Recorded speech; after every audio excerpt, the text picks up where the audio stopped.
3 semaines après leur mise en place, les franchises médicales continuent de provoquer la grogne des patients. Depuis le début du mois, au moins 4 malades chroniques ont annoncé l'arrêt de leur traitement pour protester contre ces franchises.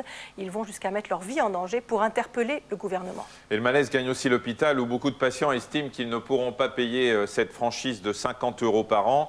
Exemple dans ce service de diabétologie d'un hôpital parisien où se sont rendus Géraldine Zamanski et Christian Gallet. Alors comment ça s'est passé là, ces quelques jours chez nous? Leïla a 26 ans et est diabétique depuis son 20e anniversaire. Elle vient de passer une semaine à l'hôpital pour changer son traitement par insuline. Le système des franchises la révolte. C'est totalement injuste parce qu'on n'a pas demandé à être malade, déjà d'une. Ça veut dire que nos cotisations auprès de la Sécu restent toujours les mêmes. Il n'y a pas d'augmentation de salaire. Donc en fait, on donne à l'État, mais l'État nous redonne rien.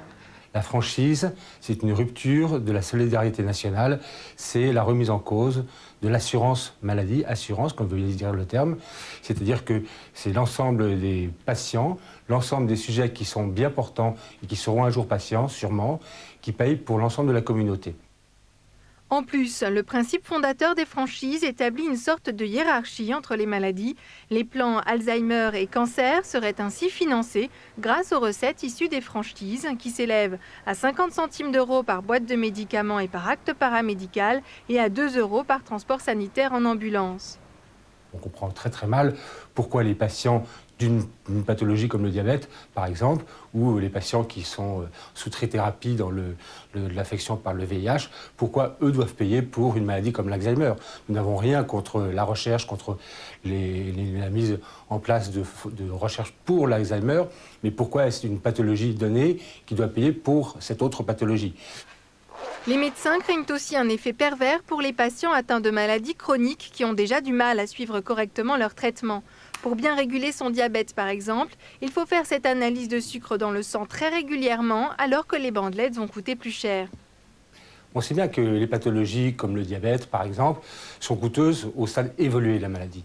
Donc si on veut vraiment faire des économies, nous ne voyons pas d'autre solution que de traiter de façon très précoce les patients. Et ce n'est pas en déremboursant, ce n'est pas en faisant payer les patients à un stade où ils se sentent encore en bonne santé qu'on favorisera une prévention, une prise en charge précoce et donc éviter à tout prix les complications qui, elles, vont survenir de plus en plus rapidement si on ne traite pas bien les gens et qui coûteront très cher. De toute façon, on va arriver au système des États-Unis. Les personnes qui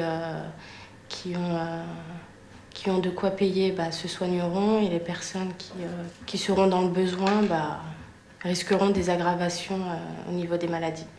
Tout l'enjeu est d'éviter pareille dérive, de répondre autrement à l'augmentation du coût des soins. Ce que réclament les patients, et notamment 4 d'entre eux qui ont entamé une grève des soins, c'est que toutes les maladies chroniques soient exclues du système des franchises.